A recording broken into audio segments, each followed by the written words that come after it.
We are members of the UNICEF Peer Educators here at Harrow Way Community School. We learn about the UNCRC rights of the child and teach others about them. We as a group of Year 11 rights respecting peer educators have been working with Ed Waller from Realising Rights. Ed has helped us build our existing knowledge of the rights and look more in depth on how to apply these to specific situations. Okay.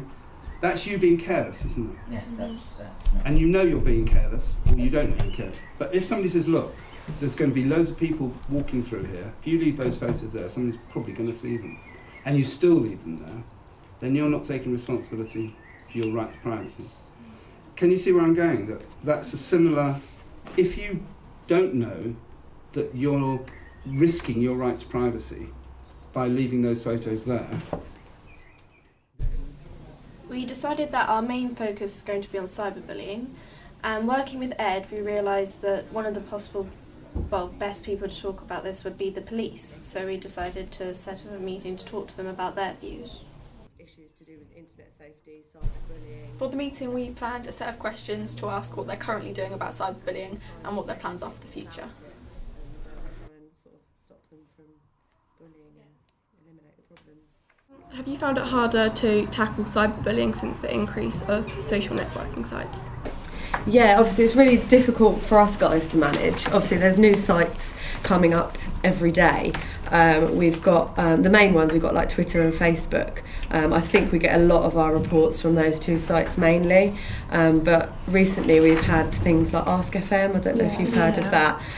It's been quite a big problem for us because it sort of portrays itself as being anonymous, doesn't it?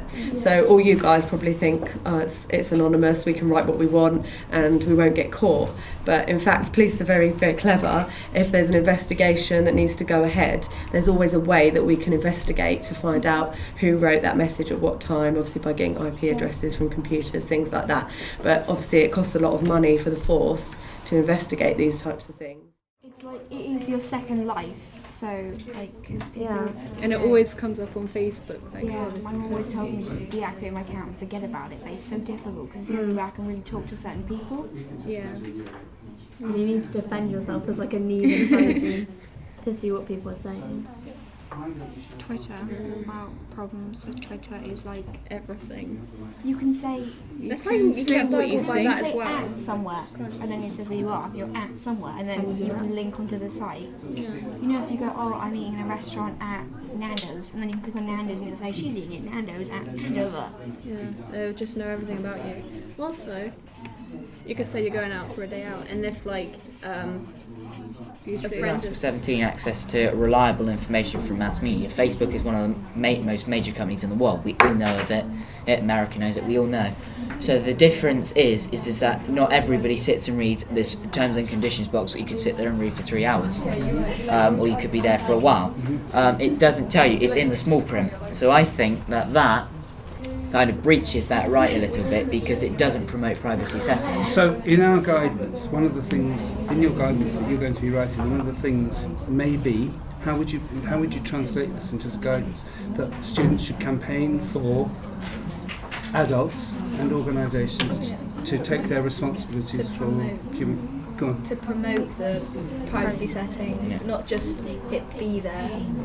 And it needs to be simpler because the age of actually having Facebook, the age is getting lower because you're supposed to not be, you have to be over 13 is what it tells you, but there's like 8-year-olds have Facebook and they're not going to read the privacy settings and they don't, if they have the same account from when they first get it, like 8 to when they have it until they're an adult, they wouldn't have changed them.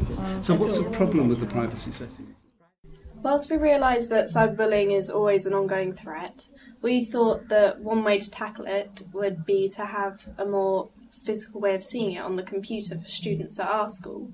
So we decided to make a banner that pops up to make sure that students realise and are aware of their responsibilities and rights whenever they're online. The students are looking at the acceptable use policy that's currently in the logbooks that they sign every year, and they're trying to extract their rights from this and then put it into a simpler form where they can then use throughout their school life.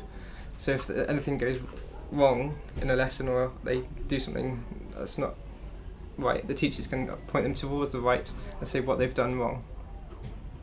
and we're linking this to so every time they log onto the home page of the internet browser, they can see that they need to abide by their rights, and also they can click on to see what those rights are.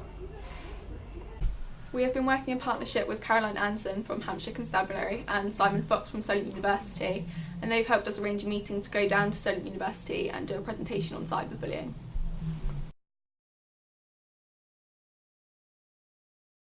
We're going to start the workshop by introducing our learning outcomes, so what we want the students or the parents to learn by the time the workshop finishes.